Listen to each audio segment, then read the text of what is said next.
গ্রামের এক কোণে ছোট্ট একটি বাড়ি। বাড়ির উঠানে গোলাপের বাগান, পেছনে পুকুর, আর চারপাশে সবুজ ধানক্ষেত। এই বাড়ির ছোট্ট মেয়ে সুমনা। বয়স মাত্র 12, কিন্তু চোখে স্বপ্নের দীপ্তি। সুমনার বাবা কৃষক, মা গৃহিণী। তাদের আয়ের প্রধান উৎস ধান চাষ।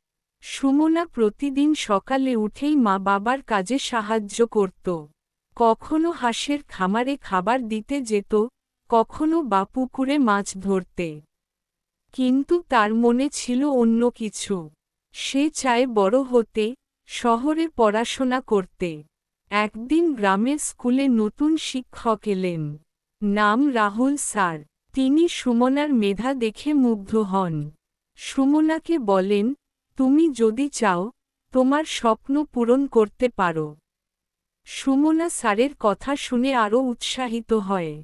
সুমনা প্রতিদিন পড়াশোনার পাশাপাশি বাড়ির কাজও করত। তার কঠোর পরিশ্রম ও অধ্যবসায় দেখে সবাই অবাক হতো।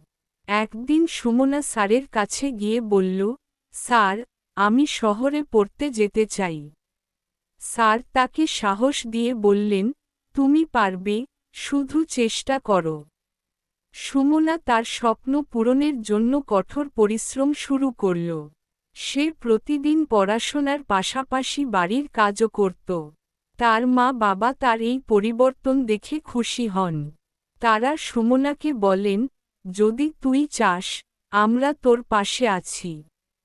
একদিন সুমনা একটি বৃত্তির পরীক্ষায় অংশগ্রহণ করল। তার কঠোর পরিশ্রম ও অধ্যবসায় তাকে সফল করল। সে বৃত্তি পেল এবং শহরে পড়াশোনা করার সুযোগ পেল। শহরে গিয়ে সুমনা তার পড়াশোনায় মনোযোগী হল। সে জানত, তার স্বপ্ন পূরণের জন্য আরও কঠোর পরিশ্রম করতে হবে।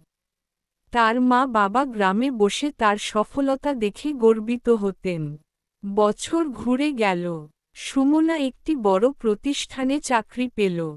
তার স্বপ্ন পূর্ণ হল। কিন্তু সে কখনো গ্রামকে ভুলে যায়নি। সে জানত, তার সাফল্যের পিছনে গ্রামের মাটির অবদান রয়েছে। একদিন সুমনা তার পুরনো স্কুলে ফিরে গেল। সেখানে গিয়ে সে স্যারের কাছে গিয়ে বলল, স্যার, আপনার দিকনির্দেশনা ও সাহস আমাকে আমার স্বপ্ন পূরণের পথে নিয়ে এসেছে। স্যার তাকে দেখে গর্বিত হয়ে বললেন, তুমি আমাদের গর্ব, সুমনা।